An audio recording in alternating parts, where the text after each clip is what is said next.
boys. All right. Normally I kind of just ad-lib this, but I have a lot of people to talk to and thank, so I kind of wrote it down so I don't forget, so bear with me. I hope you all have drinks in your hands, because I probably need at least another one. So that would be Miller Lite, Father of the Bride.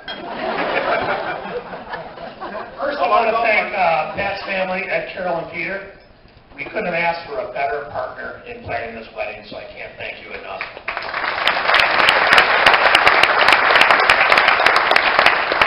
I can understand why Kelly fell for Pat, because when you see their family, how close they are, how they support each other, how much they love each other, that's what Pat has and that's what Kelly has, and I couldn't be happier for her.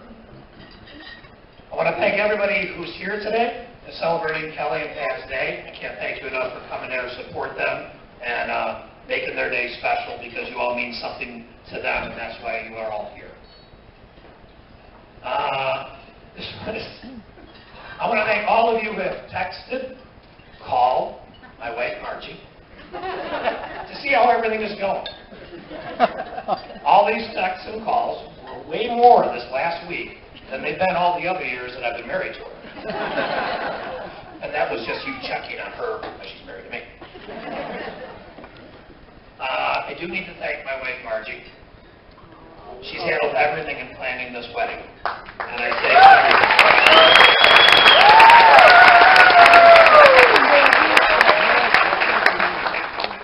it was a thank you after that.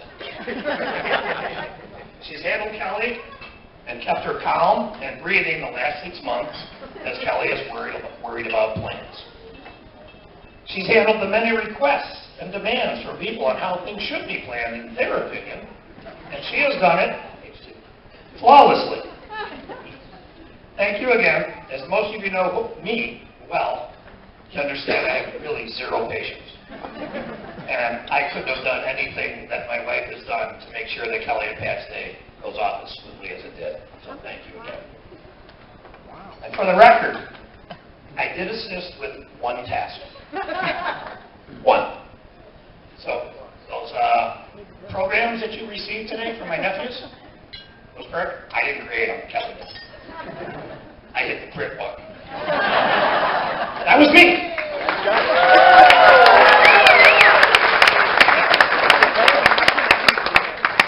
When I asked Margie what was the most difficult task she had to deal with in planning the wedding, I was shocked and kind of amazed at what the easiest thing that I thought was so difficult for her. So I want to share my learnings, what I understood. I want to share it with my niece Sarah and my nephews Alex and Nick, who are getting married in the next couple months. Because if I can share this and this helps you in your wedding, you're going to thank me. So I want to make sure everyone here understands what R.S.V.P means.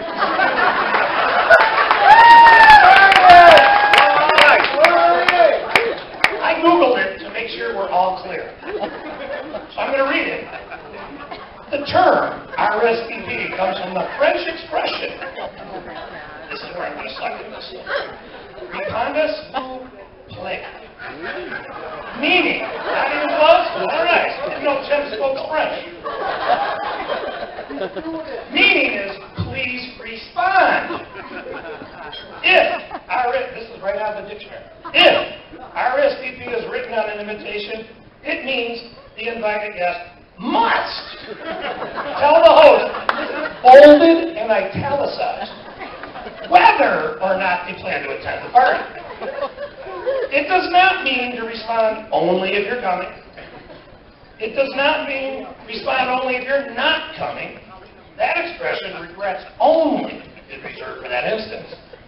It means the host needs a definite head count for the planned event.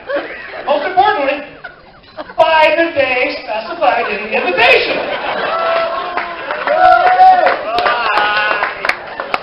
Hold on. Go ahead and put it all down.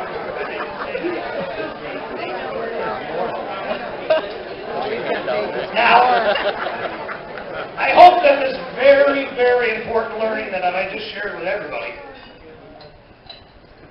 we can share this with our kids, and they can share this with their kids. Because I don't think they teach this shit in school.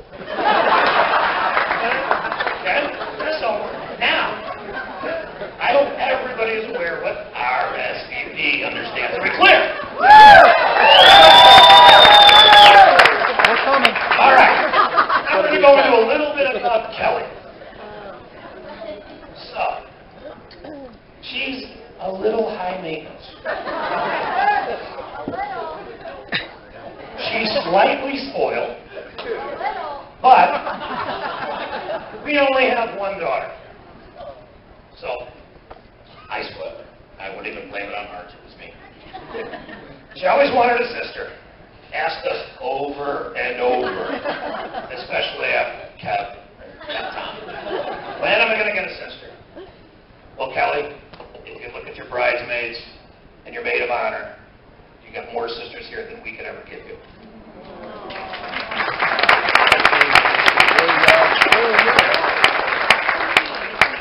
Kelly's a sweet girl and will do anything for everyone. She's very protective of her family. Especially her brothers. I fear for the lives of the girls who ever decide to marry her brothers, as they will never meet the standards that Kelly set for them. Now some advice for Pat. This advice helped me have the great relationship I have with my daughter. When Kelly says she wants something, I would suggest you say okay. When Kelly says she needs something, I would suggest you say okay. When Kelly asks you to do something, I would suggest you say okay. When Kelly asks you, and she will ask you, why did you do that? I would suggest you say, because I'm an idiot. I should have asked you first. One more page. Lastly, I would suggest you work really, really hard to get and do all those things Kelly needs, wants, requests. Because if you don't, you will at least be at work and not at home and have to listen to all the damn questions. And one more thing, if Kelly ever gets mad at you, I'd suggest you fall on the sword as quickly as humanely possible. And reinforce to her that you will never do whatever the hell you did to get her mad again. This will ensure you have a long and lasting marriage. So about her brothers, because I have to, they're very, very protective. As much as Kelly protects them, it's nothing that they do for her. It's nothing. They were raised this way. No one bothers your sister, period. That's the way they were raised. And I think Kelly's even meaner than them, though. So a little bit about Pat's engagement story, I call this, when Pat asked us for Kelly. And he called Marge, I think. He called Marge. He called Marge and says, hey, want to take us to dinner? And Marge is like, Pat's calling, and he wants us to go meet for dinner. I go, oh, this is your Marge goes, what do you think that's for? I don't know. What do you think? I go, but let's make them sweat. So we did, right? I never saw Pat drink so much water in my life. So we went to a little restaurant by their house, and we sat down, the Hawks around. He told Kelly we're going to watch a Hawks game with friends, I think, right? And so he meets us there, and I'm like, Pat's paying for this, man. I'm lighting this baby up. So I'm like, beer, and nothing different. And so we sit there, we're going on, we have a meal, and Pat's just sitting there. I don't know if he got up and went to the bathroom. He might, but just water. And finally, Marge is sitting there, we're watching the Hawks game, the first period's over, and Marge goes, all right, Pat, what the hell do you want? Right? Pretty much. And he said, well, I really love your daughter, and I'd like to ask for her hand in marriage. And I said, oh, well, as a dad, never touched a big sweat. I said, well, I'm really, really protective of my daughter. And he says, I know. And I said, but her brothers are way worse than me. And he goes, I know. I asked them first.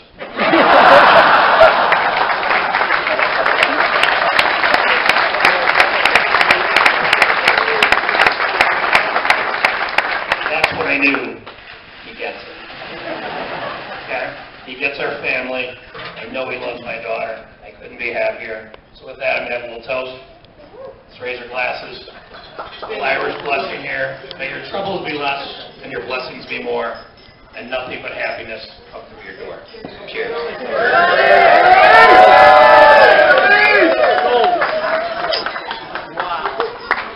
How about a round of applause for the father of the bride? Give it up for Mr.